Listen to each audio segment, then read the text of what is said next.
तो दोस्तों एक बार फिर से मेरे चैनल पर आपका स्वागत है और मैं आज आपको इस 666 के खेल का पूरा सच बताऊंगा। ये शैतान का नंबर नहीं परंतु परमेश्वर का नंबर है।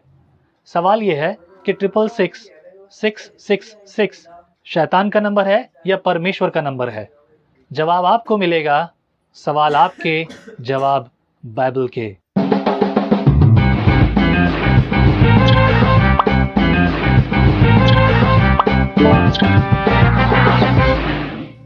आइए मैं उसी अध्याय की ओर जाऊंगा। यह है प्रकाशित वाक्य की पुस्तक, उसका 13वां अध्याय। और अगर आप इस अध्याय को पढ़ना चाहें तो पहले वचन से आप पढ़ें तो बहुत अच्छी रीति से आपको शायद समझ में आए, लेकिन मैं चाहूँगा कि शॉर्ट में आप यहाँ देखें 16 वचन से 16 से लेकर 18 तक लिखा है, उसने छोटे बड़े धनी कंगाल स्वतंत्र दास सबके दाहिने हाथ या उसके माथे पर एक छाप करा दी कि उसको छोड़ जिस पर छाप अर्थात उस पशु का नाम या उसके नाम का अंक हो, अन्य कोई लेन देन ना कर सके। ज्ञान इसी में है, जिसे बुद्धि हो वह इस पशु का अंक जोड़ ले, क्योंकि वह मनुष्य का अंक है और उसका अंक 666 है और उसका अंक 666 है। अगर आप भी ये सोचते हैं कि 666 जो है परमेश्वर का नंबर है, शैतान का नंबर नहीं है, तो मैं आपको कह दूं आप गलत सोचते हैं। कैसे? आइए परमेश्वर के वचन से सीखते हैं। मैं हमेशा इस बात पर गौर देता हूं, बजाय इसके कि मैं बहुत सारी अलग अलग वचनों को आपको दिखाकर बताऊं, और ज़रूर वो समय आएगा तो मैं ज़रूर आपको बताऊंगा, लेकिन सिर्फ और सिर्फ बाइबल से सुनिए और कुछ मत जानिए। मैं इतिहास के बारे में भी आपको बताऊंगा। यहाँ पर लिखा है, उसने छोटे बड़े धनी कंगाल स्वतंत्र दास सबके दाहिने या उसके माथे पर एक छाप करा दी है। पिछले वीडियो में मैंने एक्सप्लेन किया था और उसका टाइटल सिर्फ 666 नहीं था। मैं एक्सप्लेन करना चाह रहा था बहुत सारी भ्रांतियों की और गलत बातों के बारे में जो लोग बता रहे थे। जैसा कि मैंने पिछली बार बात की, कोरोना आ रहा है जा रहा है, हम उसके बारे में परवाह करने की ज़रूरत नहीं है, परंतु आनंदित और खुश रहिए जो है उसमें, क्योंकि परमेश्वर आपको खुश देखना चाहता है, आनंदित देखना चाहता है। सवालों के जवाब मिलें तो भी ठीक है, ना भी मिले, परमेश्वर आपके साथ है, ये जान लीजिए, वो बात काफ़ी है। आमीन। यहाँ पर मैं बात को फिर से कहूँगा, छोटे बड़े धनी कंगाल स्वतंत्र या दास सबके छाप करा दी। छाप क्या है? RFID के बारे में मैंने बात की थी। RFID एक चिप है जो आजकल आप देखते हो, आपके आधार कार्ड, पैन कार्ड, इन सब चीज़ों में क्या है, नंबर का इस्तेमाल होता है।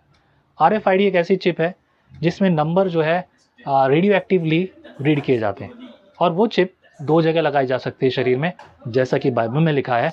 एक तो आपके हथेली के इस हिस्से पर लगाई जा सकती है और एक माथे पर लगाई जा सकती है, और ये बात यहाँ लिखी है। और ये चीज़ आज बहुत सारी जगहों पर हो रही है और आगे ऐसी बातें और जगहों पर होने भी वाली हैं, परंतु मैं आपको प्रेरित करता हूँ इस बात को समझने के लिए। आगे देखिए लिखा है कि उसको छोड़ जिस पर छाप अर्थात उस पशु का नाम या उसके नाम का अंक हो, अन्य कोई लेन देन ना कर सके। जिसके पास ये चिप नहीं होगी वो कंपनी में आ जा नहीं सकता। ये उसका एंट्री पास है, एग्जिट पास है। जिसके पास वो चिप नहीं होगी उसके पास खाने पीने के और खरीदने के लिए, सामान के लिए पैसा नहीं होगा, क्योंकि पैसा इसी चिप से निकलने वाला है। भविष्य में सारी चीज़ें ऐसी होंगी। आधार कार्ड को आप क्या समझते हैं?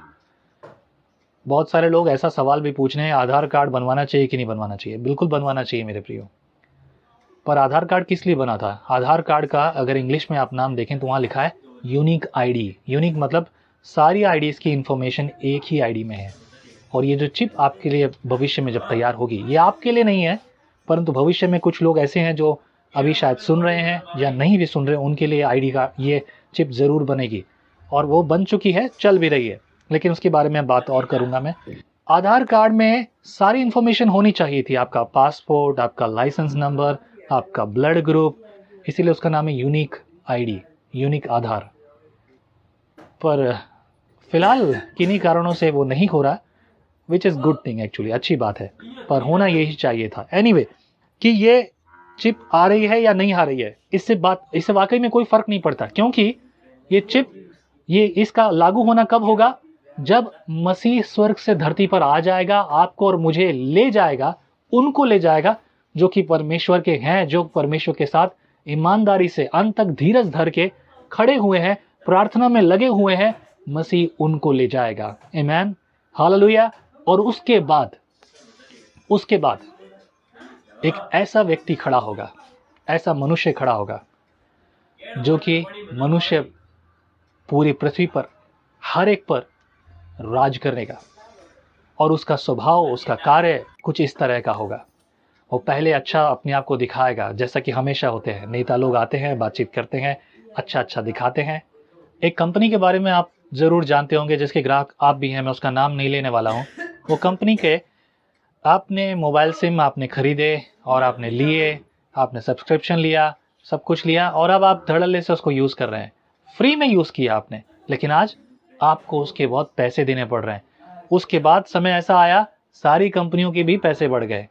ऐसा समय यह है मेरे प्रियो, वो कंपनी आगे चलकर बहुत सारी चीज़ों को बहुत महंगा करते जा रही है और अब मोबाइल का जो सिस्टम था, जो बहुत सस्ता हो गया था, बहुत सस्ता होता जा रहा था, ऑलमोस्ट फ्री पे आ गया था और अब फिर से वो बहुत महंगा और महंगा और महंगा होता जा रहा है। मैं उस कंपनी का विरोधी नहीं हूँ और मुझे उस बात से कोई फ़र्क नहीं पड़ता। फ़र्क इस बात से पड़ता है, इसी तरह से ये कंपनी कुछ भी नहीं करने वाली है मेरे प्रियो। इसी तरह से और समय आएगा जब हम सब लोग, मसीह विश्वासी लोग, जो मसीह के लोग हैं, जो नया जन्म पाए हुए हैं, जो सच्चे अच्छे विश्वासी हैं, वो उठा लिए जाएंगे। और वो लोग जो मसीह नहीं है, जिनके जीवन में मसीह नहीं है, जो मसीह को स्वीकार नहीं करते, वो लोग इस 666 का, उस चिप का सामना करेंगे। मैं उनके लिए बात करना चाहूँगा जो कहते हैं कि ये जो है ये शैतान का नंबर नहीं परंतु परमेश्वर का नंबर है। मेरे प्रियो, यहाँ पर जो लिखा है आप उसे फिर से पढ़ लीजिए। लिखा है 15 वचन में, उसने उस पशु की मूर्ति में प्राण डालने का अधिकार दिया कि पशु की मूर्ति बोलने लगे और जितने लोग उस पशु की मूर्ति की पूजा न करें उन्हें मरवा डाले। ये नंबर उस पशु के लिए है, ये उसके बारे में बात की जा रही है, उन्हें मरवा डाले। और मरवाने का काम कौन करेगा? क्या कोई भला व्यक्ति ऐसे काम करेगा? क्या कोई और ऐसा कर सकता है? इसीलिए अगर आप पढ़ेंगे तो अच्छी रीति से जानेंगे कि ये विरोधी की बात है, पर यहाँ मनुष्य की बात हुई है। ये मनुष्य का नंबर। अगर आप पुराने समय की बात करें, रोमी साम्राज्य में एक आखिरी जो राजा था उसका नाम नीरो सीजर था और नीरो रोमी साम्राज्य का आखिरी शासक था जो खुद की उम्र उसकी सिर्फ 31 साल थी। 31 साल से भी कम उम्र में वो मर गया। उस शासक के समय में उसने मसीह का बहुत विरोध किया और पुराने समय में होता यह था कि लोग किसी को संबोधित करने के लिए, किसी के बारे में बात करने के लिए कोड्स का इस्तेमाल करते थे और इसीलिए इस नंबर का इस्तेमाल किया गया 666। और 666 का अगर आप अनुवाद करें, इसको ट्रांसलेट करें और इसका अनुवाद और आंसर निकालें, जो नाम निकलता है वो निकलता है नीरो सीजर का। और ये नाम उस व्यक्ति का इसलिए लिया गया क्योंकि वो ऐसा क्रूर था और महज 31 साल की उम्र में, 31 साल से भी कम उम्र का वो जो था वो मर गया। उसका पूरा और उसी के साथ साथ पूरा रोमी साम्राज्य समाप्त हो गया, खत्म हो गया। ये पहली शताब्दी की बात है जब मसीह के जाने के बाद तकरीबन 36 यानी कि 36 AD after death of Christ, 36 साल, इस बात को ध्यान रखिएगा, उसी पहली शताब्दी में। तब तक ये चीज़ें कुछ और थी वहाँ पर, लोगों के विश्वास के लिए, लोगों के जीवन के लिए। और मैं अब ये कहूँगा उस बात से भी कोई फ़र्क नहीं पड़ता कि वो कौन था। मालूम है 666 क्या है? मैं न्यूमरोलॉजी के बारे में ज़्यादा बात करना पसंद नहीं करता। मेरा व्यक्तिगत मोबाइल नंबर उसके लास्ट में 777 है, ###77733। This is my number. इस नंबर में मैं देखता हूँ कुछ बातों को। आप देखेंगे बाइबल में बहुत सारी जगहों पर कहा कि 7 चक्कर लगाना, 7 बार तुरही फूकना, और यरीहो की दीवार गिरी, 7 दिन 7 चक्कर 7 बार तुरही, और वो सारी बातें आपको पता हैं। मैं उसके बारे में अभी नहीं बताऊंगा, मैं नहीं चाहता कि वीडियो लॉन्ग हो जाए। वो सारी बातें जो आप सुन रहे हैं उसके पीछे जो कारण है उसमें भी न्यूमरोलॉजी छुपी है। परमेश्वर ने 7 ही दिन क्यों बनाए? वो मनुष्य को जब उसने रचा तो कब रचा? 6ठे दिन। पहला नंबर क्रिएशन का, शुरुआत का। परमेश्वर ने सब कुछ देखा और सुंदर से बनाया। इसी तरीके से 5 दिन में सब कुछ बनाया और 7वें दिन छठे दिन ने, और 6ठे दिन में परमेश्वर ने मनुष्य को बनाया, यानी कि आपको और मुझे बनाया। Is a number of man, मनुष्य का number. And 666 is the number of mark of the beast. ये मार्क है, ये चिन्ह है उस बीस्ट का। ऐसे का जो विरोधी होगा, जो मसीह विरोधी होगा, मसीह के लोगों का विरोधी होगा। क्योंकि आप और हम तो स्वर्ग चले जाएंगे, और आप और हमको जो लोग स्वर्ग चले गए उनको देखकर जो लोग मन फिराएंगे, अभी तक वो तो पृथ्वी पर हैं, वो लोग मन फिराने वालों को तंग करेंगे, क्योंकि वो समझ जाएंगे, वो सीख लेंगे और वो परमेश्वर के वचन के अनुसार जीवन जीने की कोशिश करेंगे, ताकि अगली बार मसीह का अनुग्रह उन पर हो। लेकिन अफसोस की बात है, तब मार्क ऑफ द बीस्ट उनको जीने नहीं देगा, क्योंकि जिसके पास ये छाप नहीं है वो ना कुछ खरीद सकेगा ना कुछ बेच सकेगा, परंतु उसके लिए समझ लीजिए लगभग मृत्यु तय है। मैं आपको प्रेरित करूंगा, भूल जाइए इस बारे में, क्योंकि ये आपके लिए नहीं है। पर अगर आप मसीह पर विश्वास नहीं करते तो ये आपके लिए है, क्योंकि आपको इसे फेस करना है। क्योंकि हम नहीं जानते कि प्रभु किस घड़ी आ जाएगा, और शायद इसी घड़ी जब आप ये वीडियो सुन रहे हैं, और शायद अगली और शताब्दी तक हमें वेट करना पड़े। मेरे प्रियो, चिन्ह बहुत से नज़दीक हैं, बहुत सारे चिन्ह हैं जिन्हें हम ये देखकर पहचानते हैं, जानते हैं कि अभी आ रहा है। एक और बात ज़रूर मैं बोलूँगा, इन दिनों टिड्डियों का हमला बहुत हो रहा है। लोग बोल रहे हैं कि टिड्डियों का हमला पहले कभी नहीं हुआ। हर साल होता है, हर साल। आप अखबार पढ़िए, थोड़ा सा पढ़िए, देखिए, अपने आसपास देखिए, हर साल टिड्डियों का हमला होता है। किसी साल थोड़ा ज़्यादा, किसी साल थोड़ा कम, और हर साल टिड्डियाँ आती हैं। और सोशल मीडिया पे लोग इसका अलग ही तरीके से प्रचार कर रहे हैं।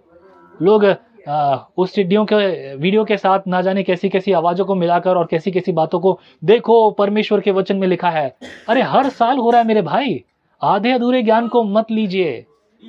प्रभु के एक दास जो प्रभु में सो गए हैं, मैं उन्हें हमेशा याद रखता हूं। उनका नाम है रेवरेंड क्लॉड वी रॉबर्ट्स। वो एक शायरी हमेशा बोलते थे, कच्चा गुरु कच्चा चेला, नरक में जाके ठेलम ठेला।